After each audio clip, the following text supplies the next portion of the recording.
We knew early on from Bert and other pioneers like Joe Rocchioli and Howie Allen that what they all called the middle reach of the Russian River was the prime Pinot Noir growing area. This was the Côte d'Or of California.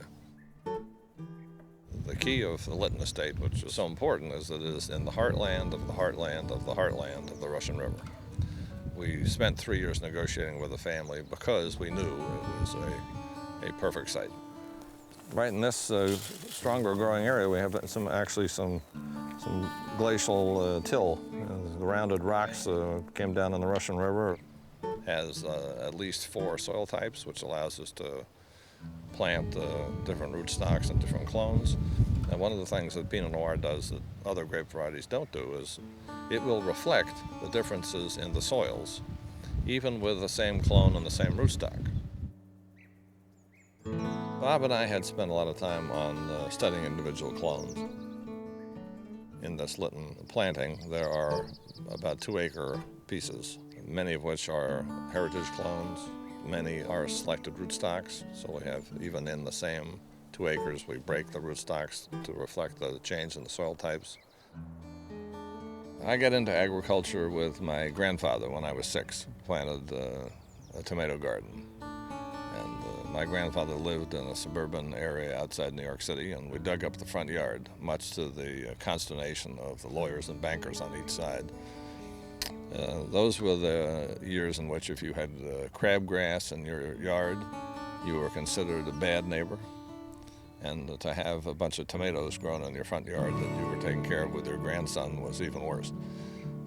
But we persevered, and he really taught me my early days of how to grow something. And it was something that's just in your blood sometimes.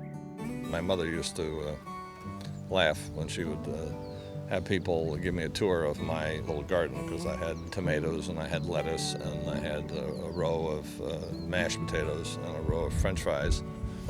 And she used to think that was terrifically funny, but there are actually potatoes that are better for French fries and potatoes that are better for mashed potatoes.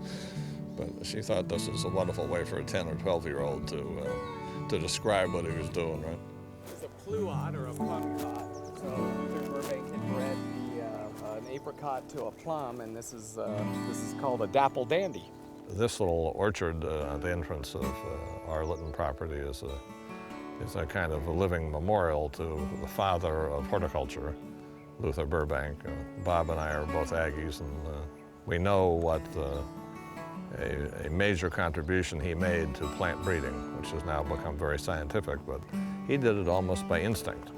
He found that Sonoma County, as he refers to it in a couple of his books, is the Garden of Eden. He had actually found heaven on earth when it came to growing plants here in Sonoma County.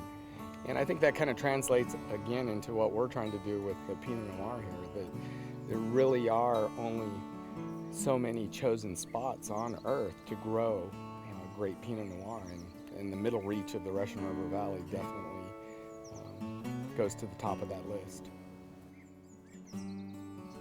The real key of growing a vineyard or producing an agricultural product like this is you have to put a lot of yourself into it.